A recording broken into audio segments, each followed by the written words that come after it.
সাংবাদিক ভাই, আপনাদের আমি হাত জোর করছি, পায়ে ধরছি, এটার বিচার করেন। আমার ওর সাথে বিয়ে হয়েছিল, বিয়ে হওয়ার পর থেকে ওই নেশা করতো।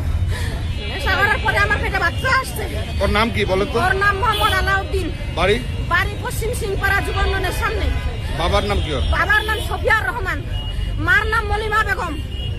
ওর সাথে আমার বিয়ে হয়, বিয়ে হওয়ার পরে বাচ্চা আসে পেটে। তারপর ওই নেশা করতো, প্রচুর পরিমাণ নেশা করতো। একটা একলা বাড়িতে কোনো কারেন্ট নাই, কোনো কিছু নাই, আমাকে একলাই থাকে রাখে। রাত 12টা একটাই বাড়ি আসতো। আমার এই যৌবন নিয়ে আমি একলাই থাকি ওই ঘরে, ওই বাড়ি আসে না। তারপর আমার বাবাকে বলি, আমার বাবার বাড়ি থেকে সব কিছু নিয়ে আসি, ভরণ পোষণ, আমার কাপড় চোপড়, ভরণ পোষণ, খাওয়া দাওয়া সব আমার বাপ চালায়। আমার বাচ্চার ভরণ পোষণ বাপ চালায়, কিছুই দেয় না। ওর দুলাভাইকে দিয়া করছি, বিচার দিছি, কোনো কিছু না, ভালো হয় না, খাইলে আসে না।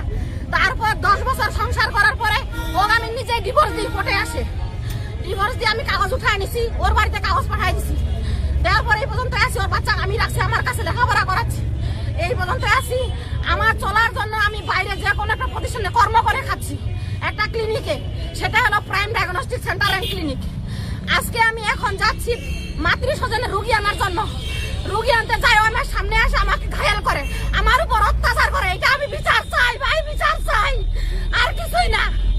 এখন কি করবেন বলেন, আমার বিচার লাগবে। এটা ও যে একটা অভিযোগ করলো, ওর কাছে কিসের টাকা নিছে? এটা অভিযোগ। এখন আমার বাড়ি থেকে লোকজন আসতেছে, আপনারা ওদের কাছে মুখ জবান নিবেন, আমাকে আপনারা হেফাজতে রাখেন, ও ধরেন, ধরে রাখেন। আমার লোকজন আসতেছে, আপনারা কি করবেন হচ্ছে। আপনারা যদি সাংবাদিক ভাই, আপনাদের আমি হাত জোর করছি, পায়ে ধরছি, এটার বিচার করেন।